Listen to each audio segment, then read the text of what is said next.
নমস্কাৰ মই JS education ব্লগছৰ তৰফৰ পৰা সকলোকে মই আজি শ্ৰীমন্ত শংকৰ গুৰুজনাৰ প্ৰকৃতাৰ্থ জন্মস্থান বুলিয়ে কয় মই মৰিগাঁও জিলাৰ মৈৰাবাৰী হৈ এফালে আহিছোঁ আৰু এই স্থানটো সমগ্ৰ অসমৰ কাৰণেই অতি পবিত্ৰ স্থান আৰু আশা কৰিছোঁ যে ইয়াত এয়া শ্ৰী শ্ৰী আলিপুখুৰী পাতেকেবৰী থান সত্ৰ মৈৰাবাৰী মৰিগাঁও অসম আৰু ইয়াত মই আজি আহি পালোহি বহুত দূৰৰ পৰা বিশ্বনাথ চাৰিআলিৰ পৰা আমি আহিছোঁ আশা কৰিছোঁ ইয়াত সকলো মানুহ বাহিৰৰ পৰা আহক আৰু এই ঠাইখণ্ডত এই স্থান পৰিভ্ৰমণ কৰক যাতে বিভিন্ন ধৰণৰ মানুহ আহি এই স্থানখন পবিত্ৰ কৰক আৰু সঁচাকৈ আজি ভাল লাগিছে চাৰিওফালে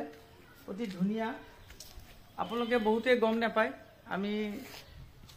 মই আজি নিজে অনুভৱ কৰিছোঁ এই পবিত্ৰ স্থানলৈ আহি আৰু এয়া মৰিগাঁও জিলাৰ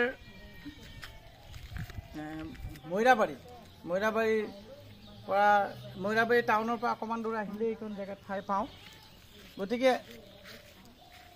আমি আহি ইমানেই ভাল লাগিছে যে এই ইয়াত শ্ৰীমন্ত শংকৰ গুৰুজনা যে ইয়াতে আছিলেহি বৰদোৱাৰ পৰা আহি পেলাই আৰু তেওঁলোকৰ বৰদোৱাৰ পৰা আহি ইয়াত থাকিছিলে আৰু ইয়াৰ যি অনুষ্ঠান ভাগ ইয়াৰ এই সত্ৰভাগ যেনেধৰণে অতি নিৰ্জন ঠাইত আছেহি আৰু সঁচাকৈ অহাৰ লগে লগে নিজকে পবিত্ৰ জাগি উঠিছে সকলোৱে যাতে এই থানলৈ আহক আৰু এই থানখন সকলোৰে বাবে চিনাকি হওক এই কামনা কৰিলোঁ নমস্কাৰ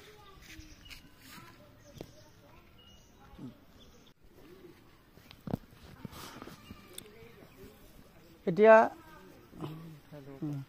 এই চাৰিওফালে এই সত্ৰখনৰ চাৰিওফালে পাতেকেবৰী সত্ৰ আৰু ইয়াত পৰ্যটকৰ বাবে অতি মনোৰম স্থান আৰু সকলো ইয়াত আহিব পাৰে আৰু এয়া মানুহ আহিছে চাৰিওফালে ধুনীয়া দৃশ্য আৰু মই পাতেকেবৰী সত্ৰৰ ফালেদি গৈ আছোঁ আৰু আশা কৰিছোঁ খোৱা ইয়াত শৰাই দি আহি আছে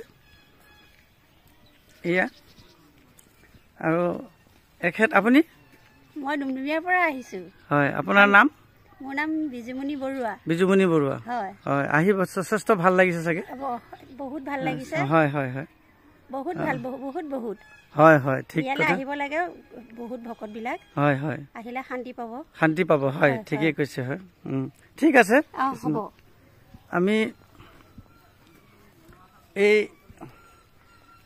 চেনেলটোৰ জৰিয়তে চাৰিওফালে দৃশ্যবিলাক দেখাইছোঁ এয়া অতি সুন্দৰ দৃশ্য আপোনালোকে চাওক আৰু চাৰিওফালৰ দৃশ্য আপুনি ইয়ালৈকে আহিছিলে এখেতো আহিছে আপোনাৰ নামটো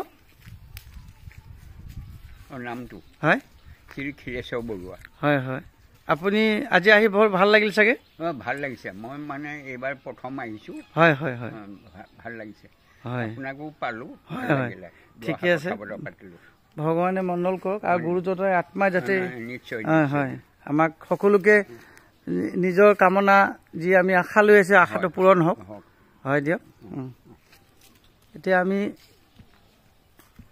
থানখনৰ এই পাতেকেবৰী থানখনৰ ভিতৰলৈ যাওঁ আৰু এই থানখনত সন্মুখতে এটা অতিথিশালা আছে গেষ্ট হাউচ এয়া গেষ্ট হাউচ অতিথিশালা আৰু এই অতি ভিতৰত বুলি মানুহে কৈছিল আৰু আমি ৰাতিপুৱা 7টামান বজাতে বিশ্বনাথ চাৰিআলিৰ পৰা আহিছোঁ। ইয়াত প্ৰায় 11টামান বজাত পাইছোঁহি। এয়া মহাপুৰুষ জন্মস্থান আপোনালোকক দেখাইছোঁ। মহাপুৰুষৰ শ্ৰীমন্ত শংকৰদেৱৰ জন্মস্থান শ্ৰী আলিপুখুৰী পাটেকেবৰী সত্ৰ। এয়া মই চাৰিওফালটো দেখাইছোঁ আপোনালোকক। অতি মনোৰম, মানে সঁচাকৈ ইয়াত যি উদ্দেশ্যলৈ আহে মানুহে সেই উদ্দেশ্য সফল হয় আৰু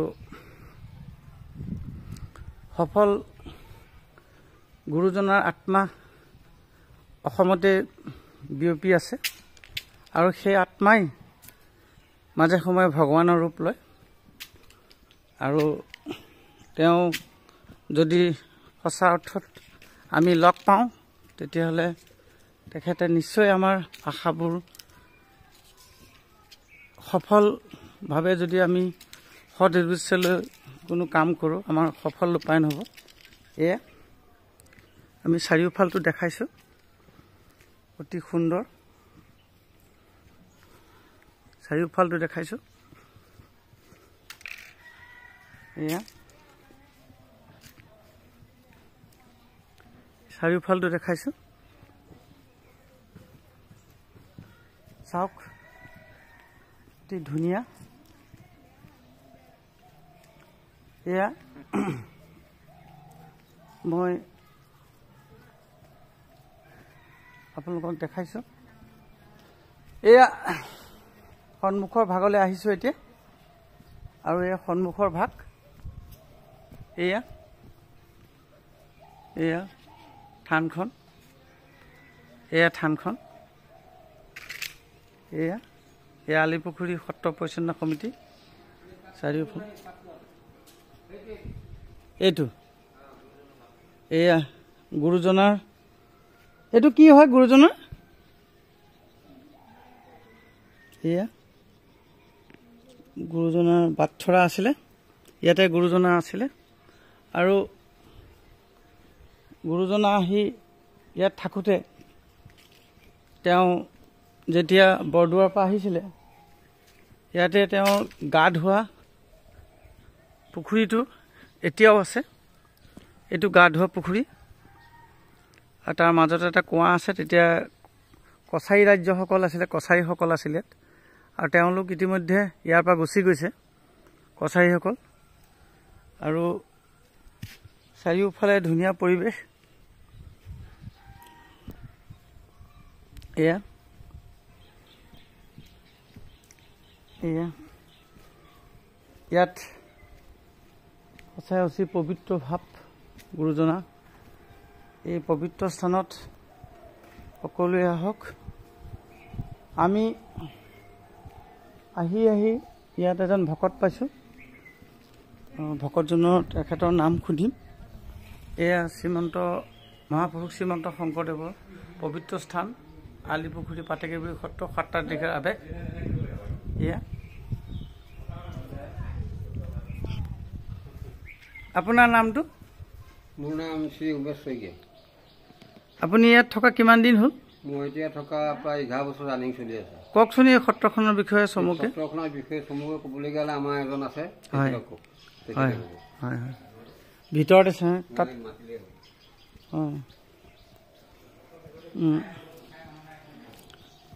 অকণমান আহিবচোন। হয় হয় হয়, কওকচোন।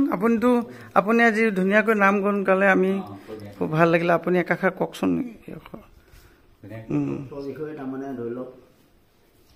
আমি আজি বৰদোৱালৈ আহিছিলোঁ, কিন্তু বৰদোৱাত মই প্ৰায় 10টামান বজাত বৰদোৱাত ৰখি আছোঁ। তেতিয়া আমাৰ এখেত অহা কথা আছিলে। এখেতে বৰদোৱালৈ গাড়ীটো বৰদোৱালৈ লৈ গৈছিলে। মই কৈছোঁ নহয়, তালৈ নাযাওঁ, মই আচলতে যাম য'ত নেকি গুৰুজনা আছিলে। সঁচা অৰ্থত ক'ত আছিল নাজানো, কিন্তু সেইটো অঞ্চলত যে আছিলে সেইটোও মই জানো। যেনেকৈ গাংমুৰ থানত 7 বছৰ 7 মাহ কাল আছিলে, ঠিক ধৰণে ইয়াতো আছিলে। সেইটোকে মই তেওঁৰ জন্ম জেগা তেওঁৰ জন্ম জেগা হয় কওকচোন তেওঁৰ জন্ম জেগাৰ বিষয়ে অকণমান জন্ম জেগা তেওঁ ইয়াতে আইতাকে ডাঙৰ দীঘল কৰাৰ পিছত আৰু হয় 12 বছৰ বয়সতে আপোনাৰ বৰদোৱা পিনে গুচি গ'ল আৰু 12 বছৰ বৰদোৱালৈ তাৰপিছতহে গৈছেগৈ হয় তাৰপিছতে অঁ তেওঁ প্ৰকৃতাৰ্থত মানে আচলতে জন্মস্থান এখন এতিয়া বৰদোৱালৈ যিমান মানুহ আহে ইয়াততো আজি মানুহ কম দেখিছোঁ মানে আৰু ইয়াৰ যাতায়াত পথটো চৰকাৰে বনাই দিছে নে নাই দিয়া যাতায়াত পথটো অলপ গণ্ডগোলীয়া কৰি থৈ দিছে হয় হয় এতিয়া শুনিছোঁ যে গুৰুজনাৰ যিবিলাক স্থান আছে সকলোকে ৰাস্তা বনাই দিছে গতিকে ইয়াতো চাগে বনাই দিব ৰাস্তা এতিয়া ধৰক গাংমুৰ থানেই হওক অন্যান্য থানবিলাকলৈ চৰকাৰে ধুনীয়া ৰাস্তা বনাই দিছে গুৰুজনাৰ স্থানবিলাকলৈ এতিয়া আপুনি ইয়াৰ ভক্তিভাৱৰ মূল কথাবিলাক কওকচোন অকণমান ভক্তিভাৱ তাৰমানে ধৰি লওক ইয়াত ৰাতিপুৱা ধৰি লওক নাম প্ৰসংগ হয় দুপৰীয়াও নাম প্ৰসংগ হয় সন্ধিয়াও হয় হয় 3 প্ৰসংগ চলি থাকে আৰু এনেই ওচৰে পাজৰে গাঁওখিনি ইয়ালৈ আহে নহয় সদায় মানে ইয়াত নাম প্ৰসংগ ল'বৰ কাৰণে বা আপোনালোকে আমন্ত্ৰণ জনায় কেতিয়াবা আহে কেতিয়াবা মানে ডেইলি নাহে আৰু সদায় নাহে নহয় হয় হয় হয় ঠিকে আছে আমিও বহুতো আশা লৈ আহিছোঁ কিবা ময়ো ডাঙৰ উদ্দেশ্য লৈ ইয়ালৈ আহিছোঁ মানে আশা কৰোঁ আমাৰো উদ্দেশ্য সফল হওক আৰু আপোনাৰ পৰা এই আশীৰ্বাদখিনি পাই ভাল লাগিল আৰু সঁচা অৰ্থত গুৰুজনাই যিখিনি বস্তু দি গৈছে আৰু গুৰুজনাৰ আত্মাই আজি গোটেই অসমত ঘূৰি আছে আৰু গুৰুজনাৰ আত্মাক দৰ্শন কৰিবলৈ হ'লে আমি সদায় ভক্তিভাৱেৰে ল'ব লাগিব তেওঁৱেই আমাৰ ইয়াত ভগৱান হিচাপে আছে আমি তেওঁকে ভগৱান বুলি মানো আৰু তেওঁক যদি আমি নুপুজি অনাদৰ কৰোঁ তেতিয়াহ'লে আমাৰ নিশ্চয় বেয়া দিন আহিব তাৰ বিষয়ে একাষাৰ কওকচোন বাৰু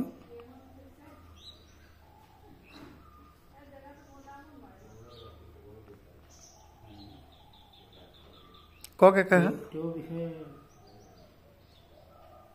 কি ক'ম তেওঁৰ বিষয়ে তথাপিও তেওঁ ধৰক আজি আপুনি এই পবিত্ৰ ৰাস পূৰ্ণিমাৰ দিনা আজি আমি আহিলোঁ গতিকে আমি ইয়াৰ পৰা কি পাম আপুনি বা ইয়াত আজি কি কি হ'বলগীয়া আছিলে ধৰক ৰাস পূৰ্ণিমাৰ দিনা তেওঁ এখন কীৰ্তনত ৰাসৰ লীলাৰ বিষয়ে দিছিলে আপোনালোকে ইয়াত ৰাস পূৰ্ণিমা হিচাপে কিবা আয়োজন কৰিছে নেকি আমি ৰাস পূৰ্ণিমাৰ আয়োজন কৰা নাই ইয়াতে আমি ধৰি লওক মাহ প্ৰসাদ আগুৱাই দি হয় নাম প্ৰসংগ কৰোঁ আৰু হয় হয় ঠিকে আছে দিয়ক ভাল লাগিলে আপোনাক আৰু আমাক আপুনি আশীৰ্বাদ দিয়ক আকৌ যাতে আহিব পাৰোঁ থকাকৈ হয় ঠিক আছে ঠিক আছে এয়া তেখেতৰ লগত কথা পাতিলোঁ এয়া আৰু ইমানকৈ আমাক সমাপ্ত মাৰিছোঁ ধন্যবাদ